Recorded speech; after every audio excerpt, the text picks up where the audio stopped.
They accused me of trespassing on my own land right up until I spun that old damn wheel and transformed their $1 million luxury cabin development into the costliest mud pit in the state.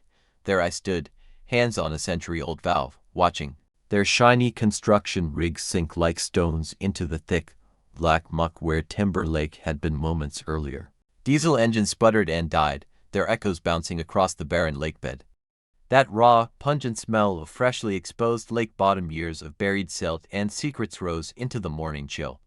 In my grip, my grandfather's battered metal thermos breathed steam from strong coffee. The same spot where he stood every morning for 30 years, back when the water was glass clear and the only cabins were built for living, not for someone's HOA cash grab scheme. Off in the distance, the foreman shouting into his radio about environmental catastrophe and federal investigation.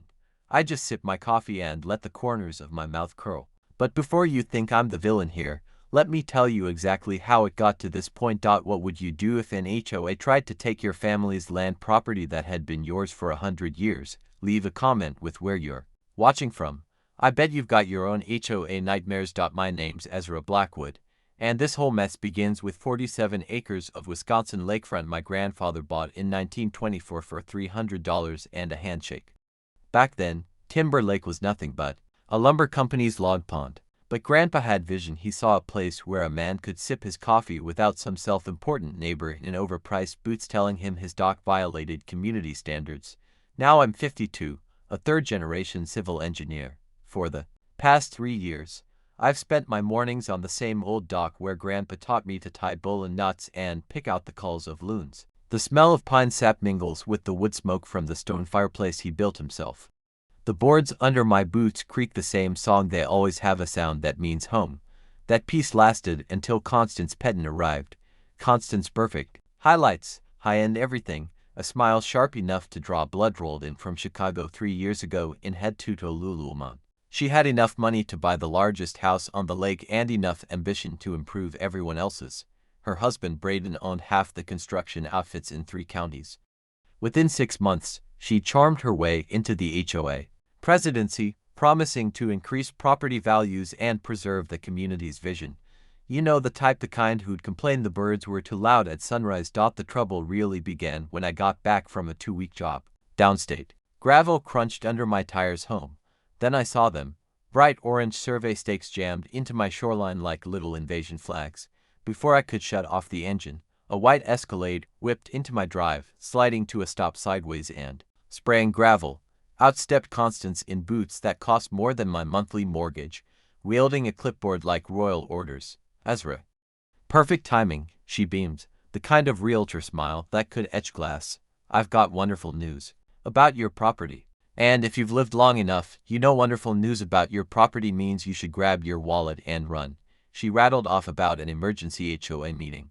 Funny how emergencies only happen when the person who might object is out of town. Unanimous vote, she said. 120 luxury cabins to transform our underutilized shoreline into a premier destination. And yes, that included my land. Your property, she purred, sliding legal papers toward me with those blood-red nails, has been selected as a community donation. For the greater good. I had my grandfather's deed in hand. The ink was faded, but the lines it marked were ironclad. Every acre, every pine, every inch of waterline my family had guarded for generations. Constance, I said, this land's been ours since 1924. That deed's on record at the courthouse. She waved me off like shooing a gnat. Oh, that old survey's probably inaccurate. Things change, Ezra. Progress happens. Then came the kicker. Besides, I think we can all agree your little cabin doesn't really fit Timber Lake's future vision. My little cabin. The place where my dad caught his first fish, where I taught my boy to skip stones across water so clear you could watch the bass cruising 20 feet down. Not swanky enough for her country club fantasy, she laid out her plan like it was a gift. Construction in 30 days, completion in 18 months. The HOA's lawyers had approved everything. Fighting it would bankrupt me before I saw a courtroom. Don't make this harder than it has to be, she said, sliding into her SUV. The scent of her expensive perfume clung to the pine-tinged air like a chemical warning. As her taillights vanished, I remembered Grandpa's words on this very dock. Son, sometimes you have to fight for what's right, especially when the odds are stacked against you. I decided it was time to see exactly what that deed allowed. And what it didn't say about the rest of the lake. They said I might use all that engineering know-how for something reckless. The divorce. 2 years in the rear view, nobody's business but mine, yet apparently fair game for cheap shots. Funny thing about personal loss, it turns into ammo the second you block someone's path to a payday. Soon, anonymous notes began appearing under my windshield wiper. Sell and go. Don't make this ugly. Some fights, they hinted, can't be won. What happens when you shove an engineer past his breaking point? We start hunting for weak points, not just in structures, but in the opposition's plans. Saturday found me at the Historical Society, breathing in the papery scent of dust and secrets. Mrs. Henderson, the volunteer librarian who probably knew every shady scheme this town had dreamed up since the 70s, kept wheeling out boxes from the archives. Terrible what they're doing to you, dear, she murmured, glancing over her shoulder like the walls might be wired. But these lumber company records could interest you. Sometimes the old fixes are the best ones. She wasn't kidding. Turns out Timber Lake didn't exist until 1923, when Northwoods Lumber Company built a dam to float logs downstream. The Depression killed the company, and in the shuffle, ownership of the dam never legally passed to anyone. It just vanished into bureaucratic purgatory. I sat there staring at sepia photos of broad-shouldered men in suspenders manning a massive wooden dam, and at the original blueprints showing every moving part. In neat engineer's handwriting, someone had noted, manual operation retained for emergency flood control. The dam, still private property, abandoned and forgotten, sat like a loaded weapon nobody remembered owning. My father used to say, sometimes the answers are right in front of you, waiting for someone sharp enough to see them.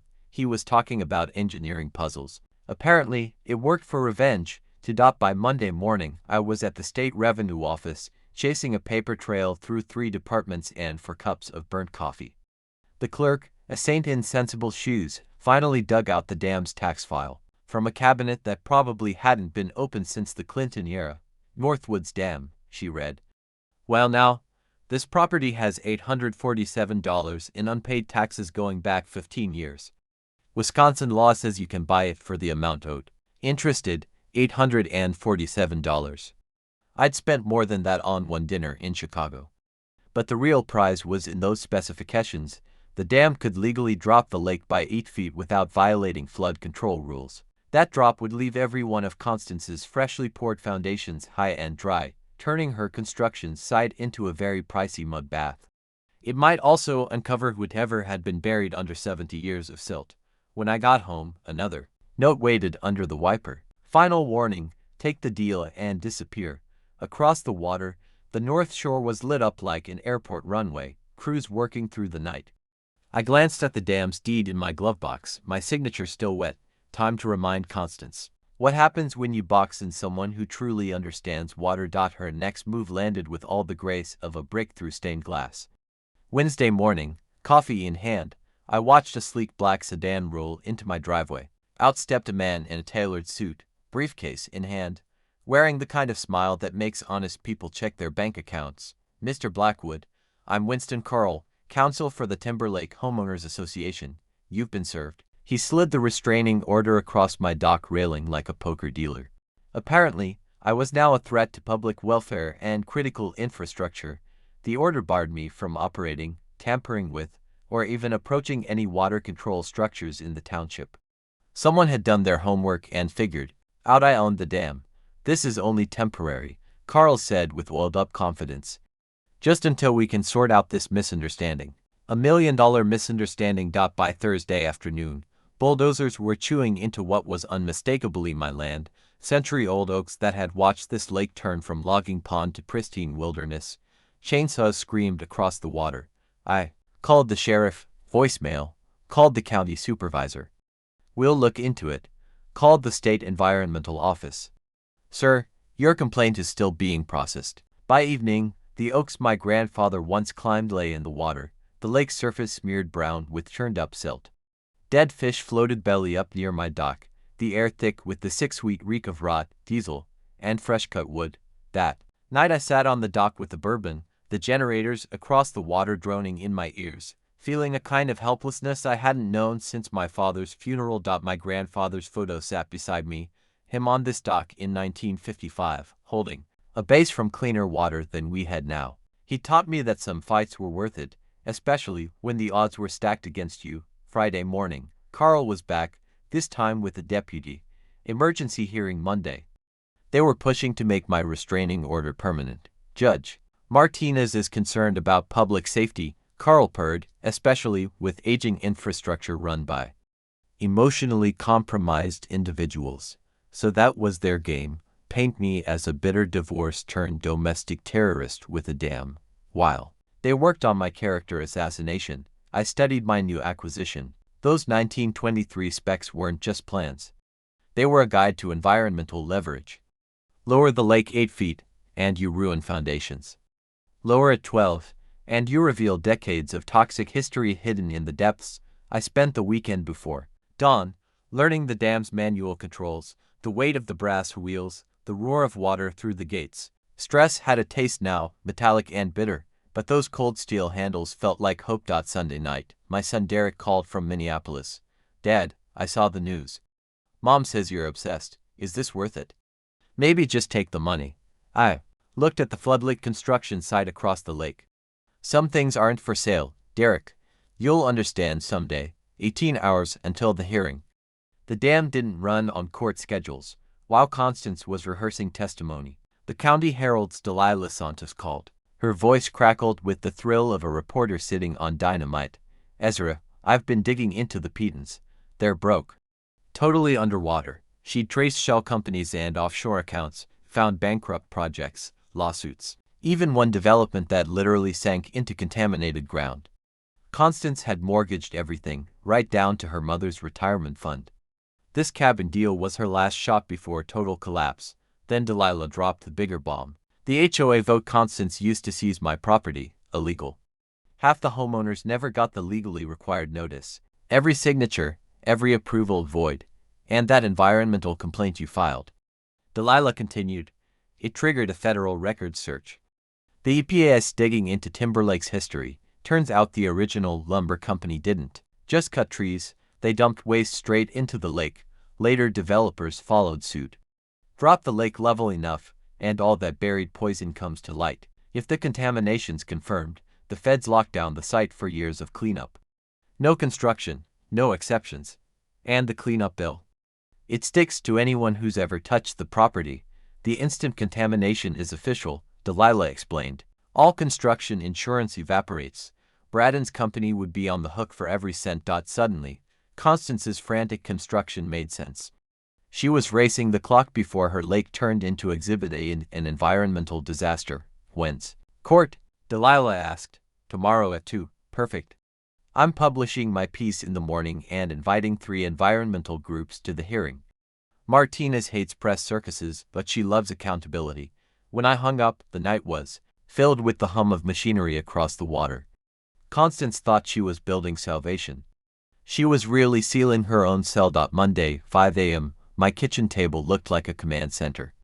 Coffee brewing, phone charging, 3 laptops, open to government databases. It was time to take Delilah's intelligence and turn it into a plan we could actually use. My first call went to Jasper Tooley, a retired park ranger who had been watching this environmental train wreck unfold with the quiet rage of a man who'd spent for decades guarding wild lands from exactly this brand of greed. Jasper, I need proof. Every violation, every dead fish, every gallon of poison runoff, I told him. His gravelly voice carried a certain satisfaction. Son, I've been documenting their mess since day one. I've got photos of them pouring concrete straight into spawning beds, chemicals bleeding into groundwater, and sediment clouds wiping out 3 generations of bass fingerlings.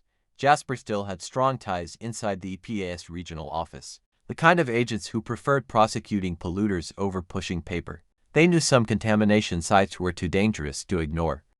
I'll have federal inspectors here by Wednesday, he promised. But you'll need to give them something they can't look away from. That's where the dam came in. Next, I called Camden Cross, the environmental lawyer who had been itching for a high-profile fight against corrupt developers. His pro bono work had shut down 3 illegal projects in the past 5 years. Constance's scheme had every ingredient he relished: political corruption, environmental destruction, and violations of federal law. Ezra, this is beautiful. Camden said, his tone carrying the predatory thrill of a shark catching scent of blood. We're not just dealing with a land dispute, we're exposing systemic environmental fraud. Federal agencies have endless resources for cases like this. His approach was elegant. File simultaneous lawsuits in both federal and state courts, citing the Clean Water Act, the National Environmental Policy Act, and Wisconsin's own environmental protection laws. The sheer volume of legal filings would keep Constance's lawyers buried for months. The beauty of environmental law, Camden explained, is that ignorance isn't a defense. If you pollute public waters, you're responsible. Intent and prior ownership don't matter, but lawsuits were just the starting point. We needed public outrage, media attention, and political heat that would make this case impossible to bury in red tape. Delilah had already lined up 3 environmental organizations and 2 investigative journalists from Milwaukee. By morning, her expose would break across every local news outlet at once, sparking the kind of media firestorm politicians dread more than campaign scandals. I've got drone footage of the contamination, recorded calls of Constance bribing county officials, and financial records exposing the Penton shell game, Delilah told me. This story practically writes itself. The technical execution was trickier. I'd studied the dam's 1923 schematics until I could operate its controls in my sleep. The key was managing water levels precisely, an 8-foot drop to expose the construction foundations, then another for it to reveal buried toxins, all without breaking downstream flood regulations. Thanks to modern monitoring tech, I had tools my grandfather could never have imagined. Jasper's contact at the university had provided water quality sensors that would track contamination in real time as the lake receded, every toxin, every chemical fingerprint, logged automatically. The EPA loves hard data, Camden said. Give them undeniable proof, and they'll move mountains to prosecute. Support from the community was building naturally. Buck Morrison, the landowner upstream whose water rights were being trampled by Constance's project, had rallied 5 other property owners who'd never even been notified about the HOA vote. Together, their lawsuit would challenge the project's very legal foundation. We've got standing, damages, and evidence of procedural violations, Buck reported. Even if they dodge the environmental charges, we can block them on property law alone. The timing had to be surgical. Court at 2 p.m., where Constance expected to secure a permanent injunction against operating the dam. But federal environmental statutes override local orders, and a contamination discovery triggers an automatic construction halt no judge can undo.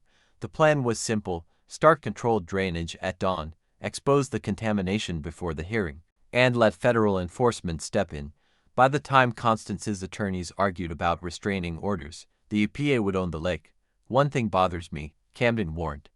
Cornered people can be dangerous. If Constance feels her plan crumbling, she could try something reckless. I thought of the security guards prowling my land, the anonymous threats, the intimidation. Constance had already shown she'd bend laws and pressure officials. Cornered predators are unpredictable. I'll be careful, I told him. But tomorrow, this ends. By my second pot of coffee, watching the construction lights blaze across the water, I felt something I hadn't in weeks: control. For the first time since this nightmare began, I was making the moves. That illusion didn't last long. At 3 a.m. Tuesday, Constance's desperation roared in like a Category 5 storm. I woke to the sharp snap of bolt cutters at my gate. Through my window, I saw flashlights flicker around the dam and caught the acrid tang of cutting torches on the wind. 3 figures in dark clothing were trying to disable the manual controls, probably thinking they could sabotage the mechanism before I used it. They hadn't counted on Jasper's volunteer security crew, retired military men taking shifts, to watch my place since the threats began. Hey. Jasper's voice boomed across the water. You boys lost. The sound of scrambling feet and car doors slamming told me they weren't waiting for introductions. By the time I pulled on boots and grabbed a flashlight, they were gone, leaving behind cut fencing and scorch marks on the dam housing. Constance wasn't finished. Tuesday morning, the county building inspector, the same man who'd rubber-stamped every HOA violation against me, showed up with new concerns about my electrical system and supposed fire hazards that required immediate inspection. Cost: $12,000, payable in advance, and only county-approved contractors could do the work. Every one of them was booked solid for the next 6 months. Safety first, Mr. Blackwood, he said with a straight face. We can't have dangerous conditions threatening the community. The community, the same one dumping chemicals into our drinking water. When that failed, Constance played her media card. By Wednesday, the local paper's front page accused me of erratic behavior and an unhealthy obsession with water levels that could endanger downstream residents. Anonymous sources, likely her book club, speculated about my mental state since the divorce, claiming I'd been talking to myself on lake walks and acting aggressively toward construction crews. The first was me on the phone with Camden, the second was me asking workers to stop dumping concrete into fish habitats. But her piece de resistance was an attempted bribe of Judge Martinez's clerk, caught on Dalila's hidden camera after the clerk grew suspicious of an unexpected lunch invite. There was Constance, over salmon and white wine, explaining that a small administrative fee could help ensure my case got the right consideration. Environmental extremists can be so litigious, Constance said sweetly. Sometimes, the system needs help protecting reasonable development from frivolous complaints. The clerk, bless her, played along just long enough to record the offer, $5,000 to delay my hearing until construction was complete. Not enough to buy a verdict, but enough to create scheduling conflicts. When that failed, she went after my bank. Thursday morning, my loan officer called, nervous. Someone had raised concerns about my financial stability and ability to meet my obligations, hinting at looming legal costs. We're not calling the loan, he said quickly, but we'll need updated financials and a psychiatric evaluation. Before approving new credit, a psych exam, to keep my checking account. Meanwhile, her crews were working under floodlights around the clock, machinery roaring all night, chasing some invisible deadline. But desperation breeds mistakes. Buck's trail cams caught Braden's men dumping 50-gallon drums with chemical company logos into the lake at 2 a.m. hazmat labels, EPA violation stickers, and Braden himself directing the operation were all crystal clear in the footage. They're not just hiding old contamination, Camden said grimly. They're adding new toxins to muddy the timeline of liability. A cynical strategy, dump fresh waste over the old so any discovery looks recent and accidental. But environmental forensics could tell new from old by chemical aging and sediment layers. Friday evening, 36 hours before court, she made her boldest move yet. The county sheriff served me with an emergency psychiatric hold order from a judge in the next county. I'd never met him, but he'd been convinced I was mentally unstable and a threat to public infrastructure. 12 hours in lockup for evaluation. Just long enough to miss my hearing. It almost worked. Almost. Camden had been expecting something like this. He'd already filed emergency motions challenging the order's jurisdiction and demanding an independent evaluation. Saturday morning, Dr. Patricia Hawkins, a no-nonsense forensic psychiatrist, arrived at the jail with a briefcase full of tests and zero tolerance for games. I've read your file, she said. This request looks like a last-ditch legal stunt. Let's get through this so you can deal with the real problem. 3 hours of tests and interviews later, she had her conclusion. I was under extreme stress, but perfectly sane. This hold order is medically baseless and legally suspect, she told me. I'll have my report filed within the hour. By Saturday afternoon, I was free, armed with proof that Constance's mental health allegations were fiction. The real victory, though, came when Camden found out who signed the order. Judge William Thornton of Dane County, Braden Pedden's golf partner and beneficiary of campaign cash from 3 companies in Constance's development group. This isn't just corruption, Camden said, his voice edged with the satisfaction of a prosecutor handed a smoking gun. It's conspiracy to weaponize the courts for personal gain. That's a federal crime. While I was stuck in evaluation, Dalila's expose had detonated across the state. Her investigation laid out the entire scheme: shell companies, bribed officials, environmental crimes, and intimidation tactics, backed by drone footage of toxic drums sinking into the lake. The Timber Lake scandal was trending, and environmental groups from Chicago to Minneapolis were calling for a federal investigation. But Constance wasn't done yet. Sunday morning brought her last, most desperate move. Constance tried to push through an emergency weekend purchase of my dam's water rights, framing it as flood control to 3 county commissioners she'd coaxed into a Sunday session with no press or public notice. Her plan hinged on eminent domain: strip me of ownership, then build without interference. But Buck Morrison was tracking county schedules, and Jasper's contacts didn't like shady weekend politics. By 9:45 a.m., protesters and reporters filled the courthouse steps. Judge Martinez arrived, called out the timing, and warned the commissioners that any action would be challenged in federal court. The meeting collapsed in 15 minutes, leaving Constance with nothing but bad press. That night, across the lake, her crews worked triple shifts. In their rush, they poured foundations below the lake's natural water line right where they'd be exposed if I lowered the water. My phone buzzed. Camden, 6 a.m., EPA team incoming. I held my grandfather's damn keys, brass warm in my palm. At 5:30 a.m., I began the slow release 8 feet in for hours. By 7 o'clock, her $1 million construction site was a toxic swamp, littered with rusted machinery, chemical drums, and a rainbow sheen of oil. The EPA arrived at 8 sharp. Dr. Sarah Bennett took one look and declared it a federal investigation site. When Constance arrived, screaming about restraining orders, Bennett calmly explained that federal jurisdiction trumped everything. Buck stepped forward with footage of her crews dumping new waste days earlier. The crowd swelled, activists, neighbors, live news feeds until Judge Martinez declared the afternoon's hearing canceled. Constance's last defense was to call me a domestic terrorist. I stepped forward with the 192 deed and the EPA's contamination report. This dam has protected this lake for a century, I said. Your project would have put families on a toxic dump. Cameras flashed. Constance was arrested on the spot. 18 months later, Timber Lake is cleaner than it's been since the 1920s. The $2.3 million cleanup removed decades of waste. Constance is in federal prison. Her husband bankrupt. The HOA was dissolved and rebuilt with an environmental mandate. Property values jumped, and Buck became president, implementing a decade-long development moratorium. Now I consult for communities fighting corrupt developments. My grandfather's dam still runs perfectly, and I still drink coffee on the dock where he taught me that some fights are worth the trouble. Conservation, after all, isn't nostalgia, it's a promise to the future.